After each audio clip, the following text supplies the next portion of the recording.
Hello and welcome back to Dead and Unwanted, the third greatest television show in all of Boise State University. For this episode, we are talking about who knows what, so stay tuned. Being from California sucked, and I truly didn't know before how special it was to live in Idaho.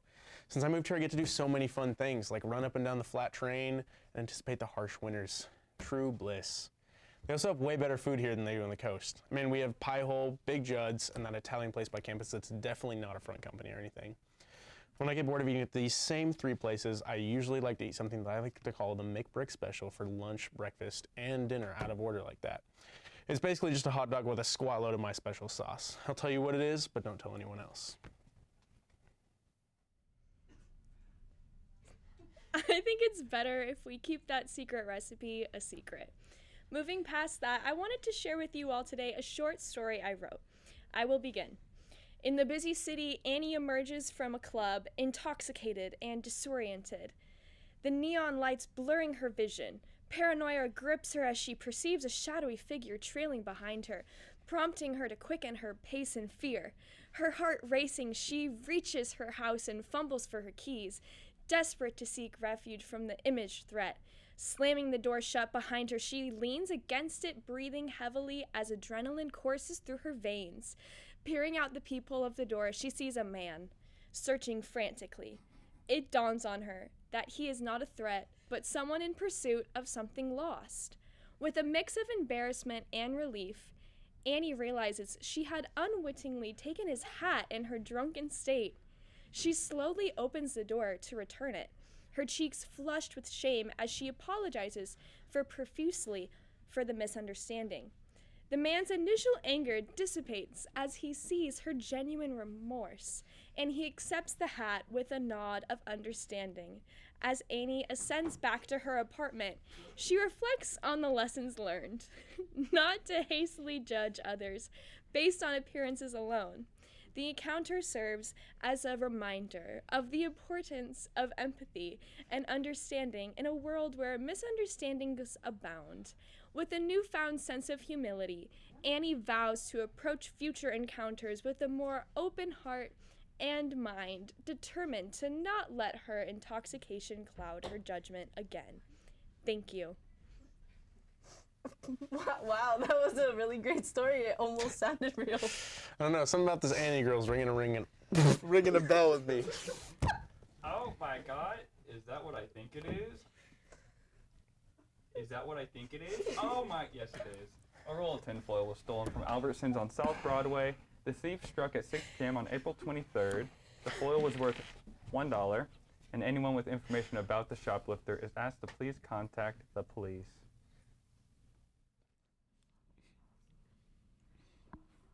Man, this school year really just flew by. I'm really going to miss slacking off in my Media 317 class. I really wish that I had learned something this semester. I mean, who cares about school anyway? All I care about is hitting the water with Nathan and swinging a few clubs on the green and cracking open a cold one with you guys. That's the dream, isn't it? No worries, no stress, just good times with great company. I mean, maybe one day I will regret not responding in the group chat and hanging out with my classmates, but today is not the day to worry about all that nonsense.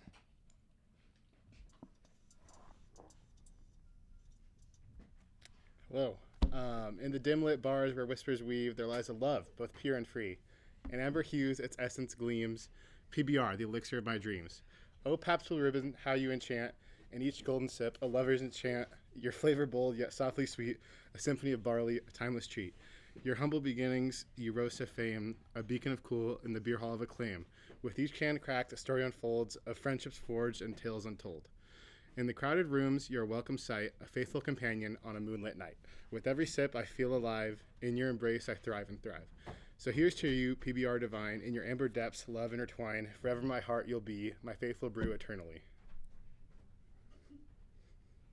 In a dramatic turn of events, authorities engaged in a high-speed pursuit through the streets of the greater Boise area in pursuit of the infamous tinfoil thief, who is now reported to be in hiding.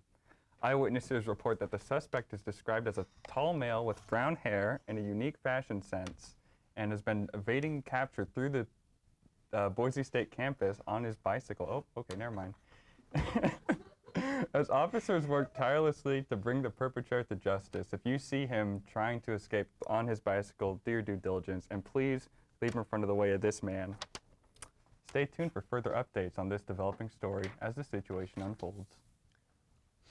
Leaving the U.S. is always such a pain. I mean, remembering your passport and so much extra security. I also don't understand why airport security is always so mad about something.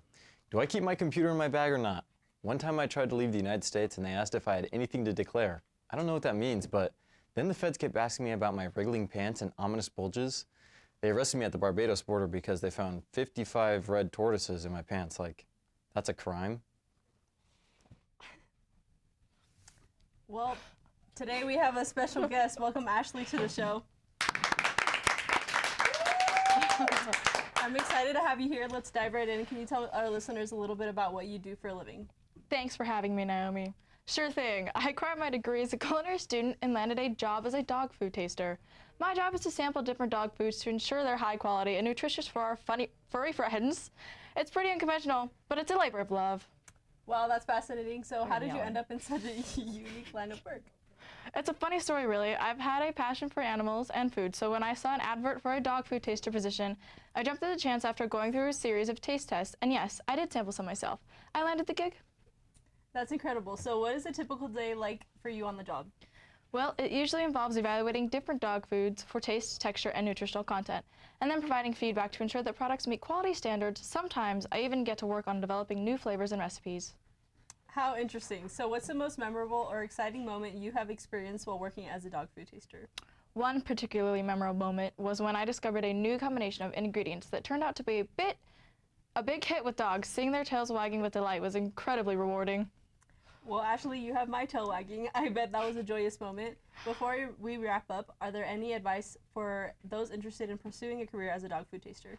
Absolutely. I'd say keeping an open mind and be willing to experiment with different flavors and ingredients. Most importantly, don't quit your day job.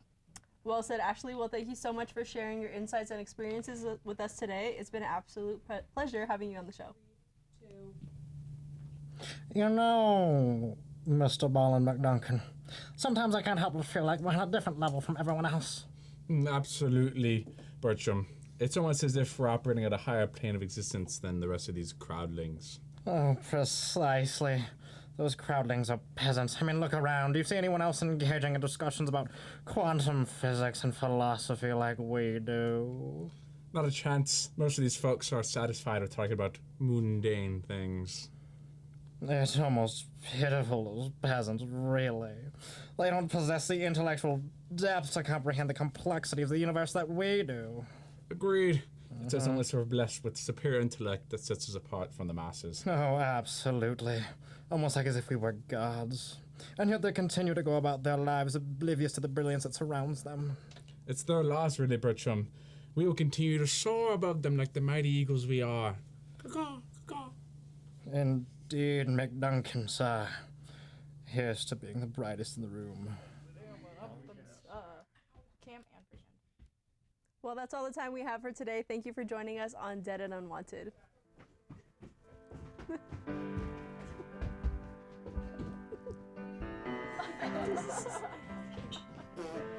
might want to pay it.